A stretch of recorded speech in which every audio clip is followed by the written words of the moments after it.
রোগী মৃত্যু ঘিরে হাসপাতালে উত্তেজনা। নিউ বারাকপুরে অপারেশন থিয়েটারে রোগীর মৃত্যু, চিকিৎসায় গাফিলতির অভিযোগ নিয়ে বিক্ষোভ পরিবারের। আমাদের সঙ্গে রয়েছেন প্রতিনিধি জিয়াউল।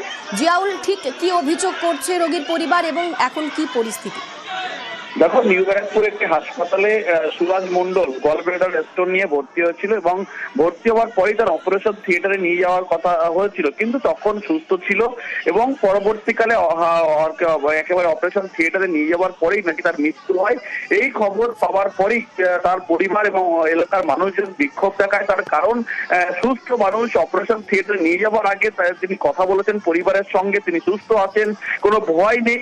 তারপরে কিভাবে অপারেশন থিয়েটার থেকে তার কিছুক্ষণের মধ্যে মৃত্যু হয়, এখানেই তার পরিবার গাফিলতির অভিযোগ তুলছেন। তার কারণ, তাকে বিনা চিকিৎসায় মারা হয়েছে এমনটাও কিন্তু অভিযোগ করা হচ্ছে তার পরিবারের পক্ষ থেকে, এবং জানিয়ে তারা হাসপাতালের সামনে বিক্ষোভ দেখায়। কিন্তু হাসপাতাল কর্তৃপক্ষের স্পষ্ট দাবি যে কি হয়েছে জানা নেই, কিন্তু জানার পরেই জানা যাবে যে কি কারণে মৃত্যু হচ্ছে। কিন্তু পেশেন্ট যখন আসে তখন কিন্তু অনেকটাই আশঙ্কাজনক অবস্থায় ছিল এবং সেটা পরিবারকে জানানো হয়েছে, এটাও কিন্তু হাসপাতাল কর্তৃপক্ষ বলেছেন। কিন্তু অন্যদিকে পরিবারের পক্ষ থেকে, সুরাজ মন্ডলের পরিবারের পক্ষ থেকে বলা হচ্ছে যে তিনি পুরোপুরি সুস্থ ছিল, শুধুমাত্র গল ব্লাডার স্টোন নিয়ে অপারেশন থিয়েটারে নিয়ে যাওয়া হয়েছিল এবং সেখানেই চিকিৎসার গাফিলতি করা হয়েছে অভিযোগ তুলে কিন্তু মৃত্যু হচ্ছে এমনটাও। ধন্যবাদ জিয়াউল। হাওড়ায় চোলাইয়ের ঠেকে আগুন ধরালো পুলিশ। শুক্রবার রাতে চোলাইয়ের ঠেকে হানা আর দু জায়গায় হানা দিয়ে আগুন ধরালো পুলিশ। জগৎবল্লভপুরের বরগাছিয়া ও পতিহলের ঘটনা। আমাদের সঙ্গে রয়েছেন প্রতিনিধি দেবাশিস, আরো বিস্তারিত বলবে দেবাশিস। দেখো, আমরা গতকালই দেখেছিলাম বৃহস্পতিবার রাতে পুলিশ এক জায়গায় দুটি জায়গায় পরপর মাঠু এলাকায় দুটি জায়গায় হানা দেয়। সেখানে কার্যত দুটি বাইক ভাঙচুর করে বাইক নিয়ে চলে আসে এবং 250 কেজি চোলাই মদ সেখান থেকে বাজেয়াপ্ত করে বা সেগুলিকে নষ্ট করা হয়। ঠিক একই রকম ভাবে শুক্রবার দেখা গেল বড় জগৎবল্লভপুর এলাকার বরগাছিয়া এবং পাতিয়াল, এই দুটি এলাকায় কিন্তু বারবার করে স্থানীয়দের থেকে অভিযোগ আসছিল এবং পুলিশ সেই অভিযোগ পাওয়ার পরেই গতকাল রাতে হানা দেয়। কার্যত অস্থায়ী আস্তানা বানিয়ে সেখানে চোলাই বিক্রি কারবার তৈরি করে ফেলেছিল পুলিশ, কিন্তু কার্যত সেই চোলাই ঠেক ভাঙচুর এবং পরবর্তীকালে সেখানে আগুন ধরিয়ে দেয়। প্রায় দুটি জায়গা থেকে কয়েকশো কেজি চোলাই মদ সেগুলিকে কিন্তু নষ্ট করা হয়। ধন্যবাদ। 2002 সালে ভোট দিয়েছেন, কিন্তু কমিশনের আপলোড করা ভোটার লিস্টে নাম নেই। কোথাও আবার একটি বুথের সব ভোটারের নাম উধাও। এক এক জায়গায় এক এক রকম অভিযোগ।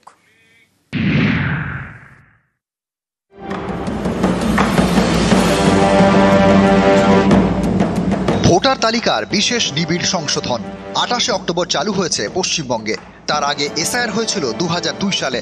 2002 সালের লিস্টে নাম থাকলে আর কোনো নথি দেখাতে হবে না, কিন্তু 2002-এ এই ভোটার লিস্ট নিয়ে ভুরি ভুরি অভিযোগ। যেমন উত্তর 24 পরগনার অশোকনগরের ঘোষপাড়া, স্থানীয়দের দাবি 2002 সালে এখানকার 159 নম্বর বুথের ভোটার তালিকায় ছিল 846 জনের নাম। এবারে কমিশনের ওয়েবসাইটে 159 নম্বর বুথের তথ্যই নেই, সকলের নাম উধাও বলে অভিযোগ। আমাদের 2003 সালের ভোটার লিস্টটা পাওয়া যাচ্ছে। দেশ স্বাধীন হওয়ার আগে থেকে এখানকার আমরা স্থানীয়, 34 সালে দলিল আছে। তার সত্ত্বেও কেন আমাদের নামটা মিস্টেক হলো, একটা দুশ্চিন্তার মধ্যে আছি। আমরা তাহলে কি বাংলাদেশি, মানসিক যন্ত্রণার মধ্যে আছি। বাপ দাদার জমি জায়গা আছে, চাষবাস করে খাই। কোচবিহার উত্তর বিধানসভা কেন্দ্রের খাপাইডাঙ্গা, স্থানীয়দের দাবি 2002 সালে এখানকার 303 নম্বর বুথে 717 জনের নাম ছিল। অভিযোগ, এখানে ভোটার লিস্টে প্রায় 500 জনের নাম উধাও। এ নিয়ে তৈরি হয়েছে আতঙ্ক। শুক্রবার এলাকায় যান তৃণমূল নেতারা। একটা আতঙ্কের পরিবেশ তৈরি করেছে নির্বাচন কমিশন। 700-র নিচে তো ভোট থাকে না। 140 জন ভোটার দিয়ে কি একটা বুথ হয়? বাকির ভোটটা গেল কোথায়? কার গাফিলতিতে এই ঘটনাটা ঘটলো? আলিপুরদুয়ারের কালচিনি, 2002 সালে এখানকার একটি বুথে ভোটার 549 জন ছিলেন বলে দাবি। এবারের কমিশনের লিস্টে সেই বুথের তালিকা হওয়া একজন ভোটারেরও নাম নেই। এই অভিযোগ উঠতেই তৎপর হয় কমিশন। উধাও হয়ে যাওয়া ভোটার তালিকা যুক্ত করা হয়। 2002-এর ওই সময়ের মানে 2227 পার্টের মানে পুরো বুথটার নামটা মানে হাফিজ হয়ে গেছিল। এখন ওই লিস্টটা পাওয়া গেছে? হ্যাঁ, লিস্টটা পাওয়া গেছে। ওখানে নাম আছে? এখন সবারই নাম আছে। এখন ভালোভাবে আমি কাজ করতে পারবো। নিউজ 18 বাংলা।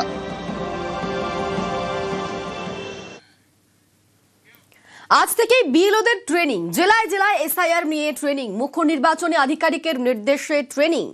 বিএলওদের নিয়ে দুদিনের বিশেষ প্রশিক্ষণ। বিএলওদের কাজে সহায়তায় স্বেচ্ছাসেবকরা। আজ থেকেই বিএলওদের ট্রেনিং, জেলায় জেলায় এসআইআর এর ট্রেনিং, মুখ্য নির্বাচনী আধিকারিকের নির্দেশে ট্রেনিং, বিএলওদের নিয়ে দুদিনের বিশেষ প্রশিক্ষণ। বিএলওদের কাজে সহায়তায় স্বেচ্ছাসেবকরা। মঙ্গলবার থেকে বাড়ি বাড়ি যাবেন বিএলওরা। আগরপাড়া ইলামবাজারের পর এবার বারাকপুর। আবারও এনআরসি আতঙ্কে আত্মহত্যার অভিযোগ। পরিবারের দাবি, এনআরসির ভয়ে গায়ে আগুন দিয়ে আত্মহত্যা করেছেন কাকলি সরকার। আর এ নিয়ে ফের শুরু রাজনৈতিক চর্চা।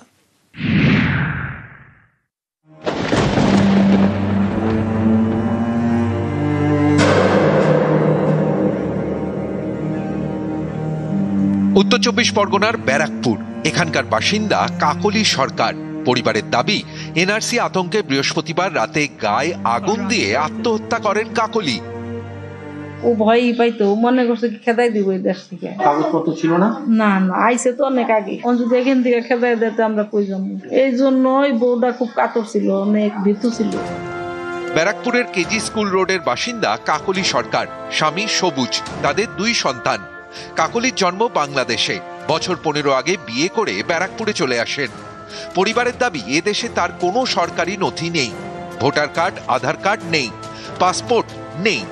পরিবারের দাবি, এই কারণেই বাবার মৃত্যুর পরে বাংলাদেশে যেতে পারেননি কাকলি। এদিকে 28 অক্টোবর থেকে পশ্চিমবঙ্গে চালু হয়েছে এসআইআর। নিয়ম অনুযায়ী 2002 সালের ভোটার তালিকায় নাম থাকলে কোনো নথি দিতে হবে না।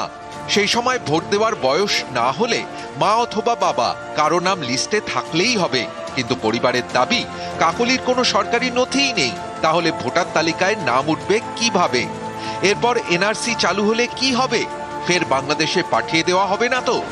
অভিযোগ, এই আতঙ্কেই গায়ে আগুন দিয়ে আত্মহত্যা করেছেন কাকলি।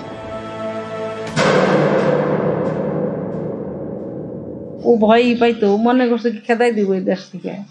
এমনি কোনো ঝগড়া নাই, এমনি খুব ভালো ছিল। বাংলাদেশে বাপের বাড়ি? হ্যাঁ। কাগজপত্র ছিল না? না না, আইসে তো অনেক আগে। কত বছর আগে এসছে? ধরেন 15-20 হইব। যদি এখান থেকে খেদাই দিতে আমরা কই যাবো। এই জন্যই বউটা খুব কাতর ছিল, অনেক ভীতু ছিল। শিকড় ধরে টান দিয়ে অন্য দেশে পাঠিয়ে দেওয়ার যে বাতাবরণ কেন্দ্রের শাসক দল তৈরি করছে, তাতে আতঙ্কিত হয়ে আত্মঘাতী হওয়ার প্রবণতা।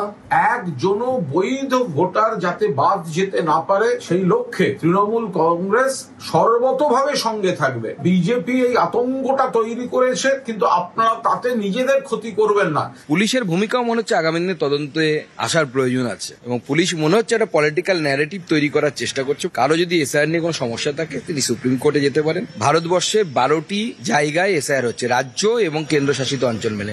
অন্য জায়গায় এনআরসির আতঙ্ক নেই কেন? কেন বাংলাতে হচ্ছে? নিউজ 18 বাংলা।